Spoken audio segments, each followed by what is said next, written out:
Oi, pessoal, tudo bem? Eu sou a Tati Leite do Valer um Livro e eu trouxe literatura. A matéria mais legal, fala sério, cara, a matéria mais legal. Mas, ó, você que tá aí, que tá me vendo, por favor, não vai no dia do Enem estudar literatura, porque literatura é tudo. Literatura, inclusive, não é só porque eu tô puxando sardinha pra minha matéria, não. É que literatura, gente, é uma das habilidades mais exigidas do Enem. Aliás, se você não tiver interpretação de texto, inclusive, vai ser um pouquinho complicado. Uma das habilidades ali, que é uma das competências que o Enem pede, é justamente como que você ali vai aplicar a literatura, aplicar as questões ali acadêmicas no que na vida real. E aí, quando a gente fala de literatura, antes de tudo, o que é literatura? Literatura é a expressão do homem, gente. O homem, ele vai se expressar por onde? Pela literatura, pelas artes de maneira geral. Aliás, se o homem muda de opinião, a literatura dele também muda.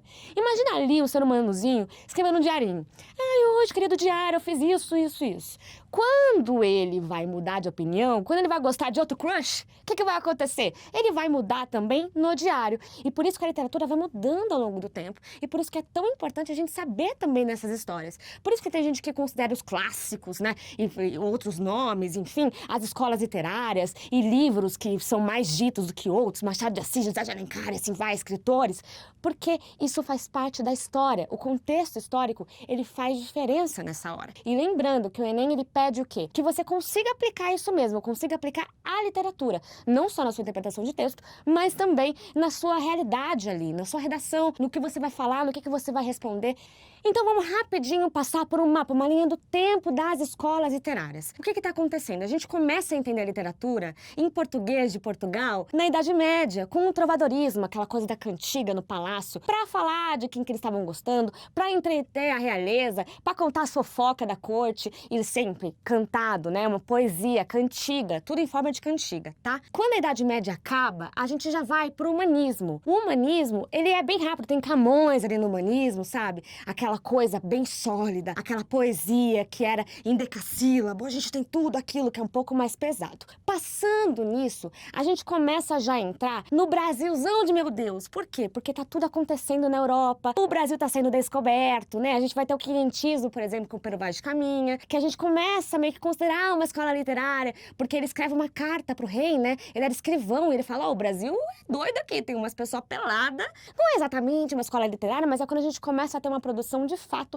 aqui no Brasil. E aí, depois disso, a gente começa a passar por esse dualismo sempre de teocentrismo e antropocentrismo, que é a coisa do ou é sempre Deus no centro da Terra, né, no centro do mundo, da vida, ou é o homem. E isso vai estar muito presente na literatura. Lembra que eu falei que a literatura é a expressão do homem? Então, a gente vai ter, por exemplo, depois o barroco, que é essa dualidade de prazer da carne ou eu não faço nada e vou pro céu, né? O barroco, aliás, é muito importante, principalmente aqui no Brasil, nessa fase, porque a gente tá na fase da Inconfidência Mineira, a gente tá na fase da imprensa proibida, tem o Boca do Inferno, que é o Gregório de Matos, falando tudo que ele podia falar, porque só tinha, né? Só tinha essa galera mesmo pra contar. Imagina você não saber da fofoca, não ter um Instagram, um Twitter pra você saber dessas coisas, tem que ter literatura pra isso. E não se esqueçam, a literatura tá rolando nos outros países da Europa e também da América do Norte, assim vai, Oceania, África, blá, blá. Só que a gente tá ligando no Enem, a gente tá ligando só pro Brasil, ou pelo menos em português, né? A partir do momento que Portugal chega aí no rolê. Beleza, depois disso, a gente vai tendo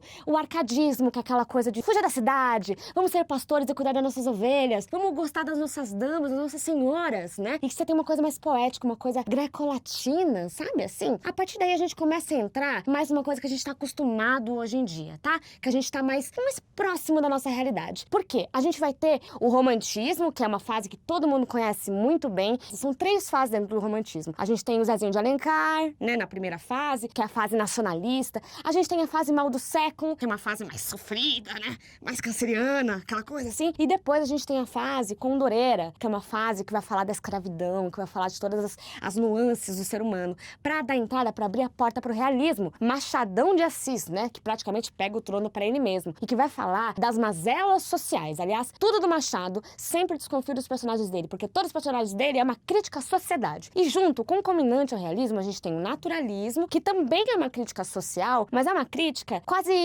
assim, científica. Porque eles se achavam cientistas. O Luiz Azevedo, com o Curtiço, ele vai pegar toda a podridão humana, ele vai achar, por exemplo, vai pegar teorias científicas e vai aplicar isso na literatura. Ele vai achar que o homem não tem salvação. E isso você pode usar muito na sua redação, hein? Naturalismo, presta atenção. Simbolismo acontece na mesma época, que é assim, o que adianta eu ficar olhando a sociedade se eu não olhar pra dentro de mim? Outra coisa, parnesianismo, que é aquela poesia, que é aquela... É só poesia, tá? É aquela coisa fechadinha, né? A gente tem o Olavo Bilac, que foi o primeiro cara que causou um acidente no Brasil, diga-se de passagem, de automóvel. E aí, depois disso, a gente já começa a entrar no pré-modernismo, que não é uma escola literária, mas ela é bem importante, porque ela é um passo pra gente entrar onde? É onde entra Monteiro Lobato, aliás, hein? No modernismo com suas 3 fases, primeira, segunda e terceira. Primeira, a revolucionária, depois da Semana do 22. A segunda, que é de 30, que é uma fase política. E a terceira, que é uma fase mais intimista. E depois disso, gente, depois da geração 45, a gente só tem a literatura contemporânea. E quando eu falo que a gente vai usar de tudo um pouco na redação, eu não estou mentindo pra vocês, eu não minto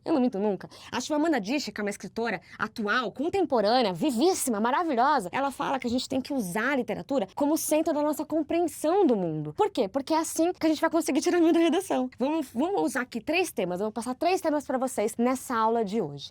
Eu quero saber sobre a questão indígena e os territórios para os indígenas. Não, eu quero saber do genocídio indígena. Quero saber sobre o acesso dos indígenas à educação. Gente, você pode citar tanta coisa. Pode citar a fase indianista do José de Alencar, que queria criar um caráter nacionalista para o Brasil, queria mesmo trazer algum herói nacional e criou aquele ideal, né? Um indígena da hora, parrudão, que manja a natureza, que é lindo. Você pode usar uma Macunaíma, do Mário de Andrade, ali na primeira fase do modernismo, que traz um indígena meio zoadinho, um indígena meio que só fala ai que preguiça, que é uma paródia, inclusive, de Iracema. E você pode usar, aliás, uma coisa muito importante, os indígenas atuais que fazem literatura. Por exemplo, a Márcia, que ela tem uma poesia que fala índio eu não sou, não me chame de índio, porque esse nome nunca me pertenceu. E fala da importância disso até hoje. Eliane Potiguara, uma outra indígena também, que você pode citar e que tem como função a contação de histórias sobre o seu próprio povo, né? Olha como você pode usar isso na redação. Aliás, outro tema também, educação sexual para crianças e adolescentes. É um tema que pode cair na redação esse ano. Você pode citar Capitães da Areia, do Jorge Amado, que apesar daquelas crianças terem uma noção política muito forte, viverem na rua, elas estupram as garotas. Sempre, sempre. É o tempo todo cenas de estupro muito presentes. E eles não têm uma noção muito declamada disso, porque eles não tiveram educação. Aliás, você pode citar, por exemplo,